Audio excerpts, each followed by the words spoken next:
आज हम बौद्ध दर्शन पर बात करेंगे। बौद्ध दर्शन के संस्थापक गौतम बुद्ध थे। वैसे तो गौतम बुद्ध किसी परिचय के मोहताज नहीं हैं, लेकिन फिर भी मैं उनके प्रारंभिक जीवन के बारे में बात करना चाहूँगा। गौतम बुद्ध के बचपन का नाम सिद्धार्थ था। सिद्धार्थ का जन्म कपिलवस्तु में हुआ था, 6ठी शताब्दी ईसा पूर्व। उनके पिता का नाम शुद्धोधन था, जो एक राजा थे, और उनकी माता का नाम महामाया था। जन्म के 7 दिन के अंदर ही उनकी माता की मृत्यु हो गई, और उनका जो पालन पोषण था वो प्रजापति गौतमी ने किया। जब बुद्ध का जन्म हुआ था तो ज्योतिषियों ने भविष्यवाणी की कि आपका पुत्र या तो एक महान शासक बनेगा और या एक महान सन्यासी या संत बनेगा। पिता को चिंता हुई कि यदि बुद्ध यानी सिद्धार्थ यदि बड़े होकर सन्यासी बनेंगे तो उनका उत्तराधिकारी कौन होगा। इसके लिए उन्होंने गौतम बुद्ध के लिए आमोद प्रमोद की व्यवस्था की। हर प्रकार की सुख सुविधाओं के अंदर उन्होंने उन्हें रखा। उनका विवाह यशोधरा के साथ हुआ और उनका एक पुत्र हुआ जिसका नाम था राहुल। लेकिन एक दिन घूमते हुए उन्होंने एक रोगी व्यक्ति को देखा, एक वृद्ध व्यक्ति को देखा और एक मृत व्यक्ति को देखा। जो कुछ लोग थे जो मृत शरीर को लेकर जा रहे थे। इसे देखकर बुद्ध का मन संसार से विरक्त हो गया। वे दुखी रहने लगे। अंततः एक रात्रि को जब उसकी पत्नी और उनका पुत्र राहुल सोए हुए थे तो उन्हें छोड़कर वे चले गए। अनेक कठिनाइयाँ आई जब वे ज्ञान प्राप्ति के लिए निकले। अंततः अनेक कठिनाइयों का सामना करने के बावजूद बुद्ध को ज्ञान की प्राप्ति हुई। बुद्ध इनलाइटेंड हो गए। बुद्ध को निर्वाण प्राप्त हुआ। उसके बाद उन्होंने लोगों को भी दुख से मुक्त करने के लिए वो जगह जगह, बुद्ध ने कोई पुस्तक नहीं लिखी। उन्होंने अपना जो ज्ञान था वो मौखिक रूप से दिया। उनकी मृत्यु के पश्चात उनके शिष्यों ने त्रिपिटक में उनके विचारों का संग्रहण किया।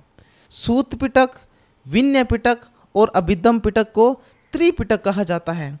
सूत पिटक में धर्म संबंधी विचारों की चर्चा है, विनय पिटक में नीति संबंधी विचारों की चर्चा है और अभिधम पिटक में बुद्ध के दार्शनिक विचारों की चर्चा की गई है। अब हम बात करते हैं तत्व मीमांसा पर। तो बुद्ध ने जो मेटाफिजिक्स है उनके विचारों का बुद्ध के दर्शन में अभाव पाया जाता है, क्योंकि बुद्ध कहते थे कि दुखी आदमी को इन प्रश्नों से क्या अर्थ है कि ईश्वर, जगत और आत्मा ये है या नहीं है, इसके बारे में ये नित्य है या अनित्य है, इसके बारे में एक दुखी आदमी को क्या अर्थ है। वो एक उदाहरण द्वारा समझाते हैं कि एक दुखी आदमी के लिए इन सब की कोई कीमत नहीं है। जैसे किसी आदमी को किसी ने तीर मारा और उसके बाद में तीर निकालने की बजाय हम उनसे पूछें कि तीर कितने दूर से मारा गया, किसने मारा, तीर मारने वाला कैसा था। ये उसी तरीके से है कि जो व्यक्ति दुखी है उसके लिए ईश्वर, आत्मा, जगत की जो बातें होती है वह उतनी ही इम्पोर्टेंट है। इसलिए सबसे पहले व्यक्ति को दुखों से मुक्त होना चाहिए। उसके बाद जो तत्व है आत्मा, ईश्वर और जगत, उसकी खोज करनी चाहिए। तो कुछ लोग कहते हैं कि बुद्ध को ईश्वर, आत्मा और जगत के बारे में ज्ञान नहीं था। बुद्ध को नहीं पता था कि ईश्वर है या नहीं, क्योंकि यदि कोई व्यक्ति उनसे पूछता था कि ईश्वर है या नहीं, उन बातों पर बुद्ध मौन रहते थे। तो कुछ विद्वानों ने कहा है कि बुद्ध को इन सब बिंदुओं पर या इन सब बातों पर संशय था, लेकिन ऐसा नहीं कहा जा सकता, क्योंकि वे इसलिए बात नहीं करते थे कि इन बातों का कोई अर्थ नहीं है। एक दुखी व्यक्ति यदि इस प्रकार के प्रश्न पूछता है तो उसका कोई अर्थ नहीं है। सबसे पहले उसे दुखों से मुक्त होना चाहिए, उसके बाद इन सब चीज़ों की उसे खोज करनी चाहिए। तो हम बात करते हैं बुद्ध के अनित्यवादी विचारों की। बुद्ध कहते हैं कि चाहे सजीव हो चाहे निर्जीव हो, चाहे जड़ हो या चेतन हो, अर्थात जड़ हो या चेतन हो, वह भी नाशवान है।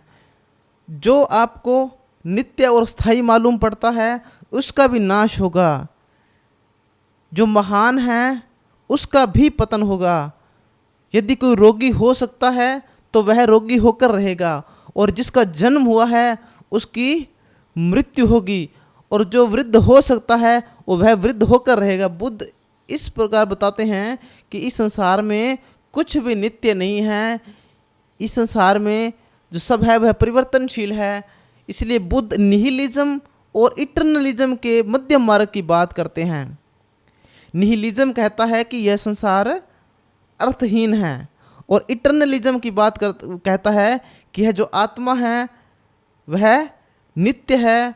बुद्ध उनके बीच की बात करते हैं, मध्यम की बात करते हैं कि यह संसार अनित्य है। बुद्ध कहते हैं कि संसार की दूसरी वस्तुओं की तरह आत्मा भी परिवर्तनशील है। संसार की सभी वस्तुएं क्षणिक है, मोमेंटरी है। दो क्षणों के बीच कोई भी वस्तु है वो समान नहीं रहती है।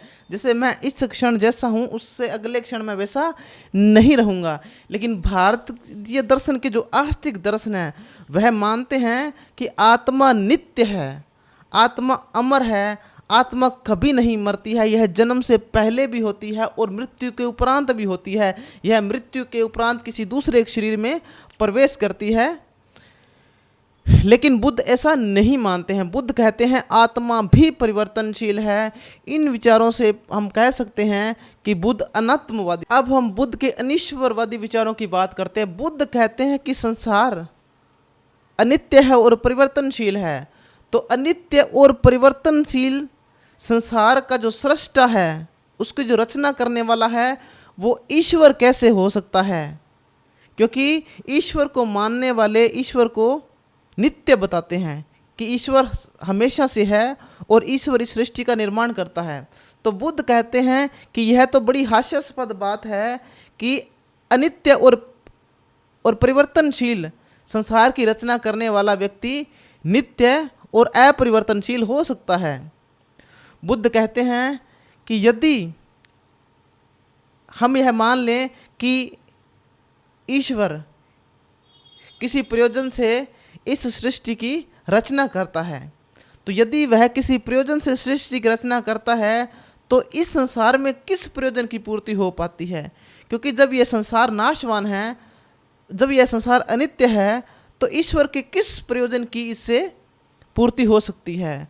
तो इसलिए वे ईश्वर को नहीं मानते हैं। वे कहते हैं कि ईश्वर यदि बिना प्रयोजन के भी इस सृष्टि की रचना करते हैं तो भी यह हास्यास्पद सी बात है। तो हम कह सकते हैं कि बुद्ध अनिश्वरवादी थे।